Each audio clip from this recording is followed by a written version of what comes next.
వైఎస్ఆర్ జిల్లా ఒంటిమిట్టలో వైఎస్ఆర్సీపీ ఎన్నికల ప్రచారం జోరుగా సాగుతోంది. జెడ్పీటీసీ ఎన్నికల ప్రచారానికి నేడు చివరి రోజు కావడంతో వైఎస్ఆర్సీపీ భారీ ర్యాలీని నిర్వహించింది.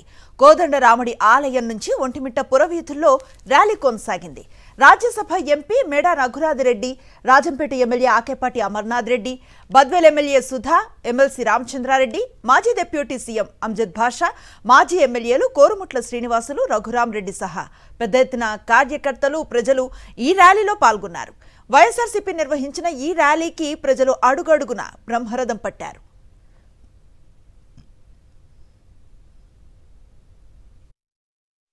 ప్రజల్లో మనం ఎక్కడికి వెళ్ళినా కూడా ఒకటే చెప్తా ఉన్నారు, జగనన్న ప్రభుత్వాన్ని గుర్తు చేస్తూ ఉన్నారు. మరి ఈరోజు దాదాపు 15 నెలలుగా వస్తూ ఉంది ప్రభుత్వం.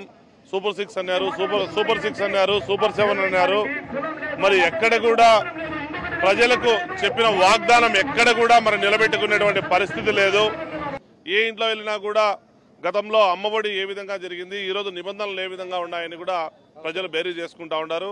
వైఎస్ఆర్ కాంగ్రెస్ పార్టీని బ్రహ్మరథం పడతా ఉన్నారు. ఖచ్చితంగా ఇక్కడ ఇరగంరెడ్డి సుబ్బారెడ్డి అత్యధిక మెజార్టీతో గెలవబోతా ఉన్నారు.